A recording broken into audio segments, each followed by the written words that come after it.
One statement in what follows cannot be true in reality. The wind turbine stood alone on open ground, far from the main service buildings. It was tall, white, and narrow, with a single vertical tower and 3 long blades at the top. Inside the tower, a metal ladder ran straight up to a small machinery room near the top. Above that room was the hub where the blades were fixed. The machinery room held the brake control. This brake was used during inspection. When the brake was fully engaged, the blades did not stop instantly. They slowed gradually. From the exact moment the brake was engaged, the blades always took 90 seconds to come to a complete stop. This delay was built into the system and could not be shortened. There was also a restart rule. After the blades had completely stopped, the brake had to remain engaged for 30 full seconds before it could be released. This waiting time allowed pressure inside the brake system to settle safely. Only after those 30 seconds could the brake be released. Once released, the blades did not jump to full speed. They began moving slowly and then gained speed as the wind pushed them. The climb from the ground to the machinery room took 2 full minutes. It required steady climbing with both hands. There was no faster way up or down. The turbine also had a small green safety indicator light on the outside of the tower, near eye level. This light was directly linked to the turning system. It only turned green after the blades had been turning continuously for at least 4 full minutes without stopping. If the blades stopped for any reason, the green light turned off immediately. It would only turn green again after 4 uninterrupted minutes of turning. At 9:18 p.m., Daniel Mercer was found lying at the base of the turbine ladder. He was alive but badly hurt. His flashlight was still on beside him. The blades above were turning normally. The green safety indicator light on the tower was glowing green at that moment. 3 people had been present at the turbine between 9:12 p.m. and 9:18 p.m. The first was Olivia Grant, a maintenance technician.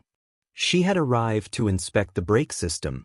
She said, "I began climbing the ladder at 9:12 p.m.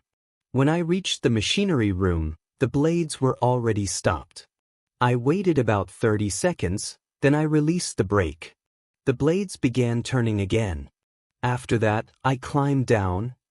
She explained that she had checked her watch before starting. She said she followed the normal safety procedure and did not rush. The second was Marcus Hale, another technician. He said, "I arrived near the turbine at about 9:15 p.m. I stood on the ground and looked up. The blades were not moving at first. I stayed there for a short time, and then they began turning again. I remained there until I heard the fall." He said he had been holding his toolbox and waiting his turn to inspect the system. The third was Daniel Mercer himself, speaking briefly before losing consciousness later. He said, "I arrived at the turbine around 9:16 p.m. I started climbing right away. While I was climbing, I saw the blades turning above me. I climbed higher, and then I heard movement below me. After that, I fell." Daniel had worked with the turbine for over a year and knew how the brake and blade timing worked. The brake system had been tested earlier that week and was working correctly. At 9:18 p.m., when Daniel was found, the blades were turning and the green safety light was glowing green. Pause now and consider the sequence carefully. The blades take 90 seconds to stop after braking begins. After stopping, the brake must remain engaged for 30 seconds before release. After release, the blades must turn continuously for 4 full minutes before the green light turns on.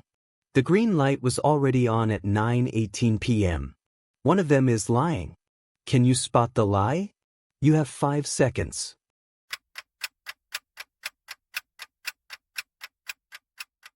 The culprit is Olivia Grant. Climbing the ladder takes 2 minutes, so Olivia could not reach the machinery room before 9:14 p.m. She said the blades were already stopped when she arrived and that she waited 30 seconds before releasing the brake. That makes the earliest possible release 9:14 and 30 seconds p.m. The green indicator only turns on after 4 full uninterrupted minutes of turning. That means the earliest possible moment for the green light to turn on would be 9:18 and 30 seconds p.m. But at 9:18 p.m., the green light was already glowing. Her timeline cannot exist together with the fixed climb time, the required safety delay, and the confirmed state of the indicator light. Comment below if you have spot the lie.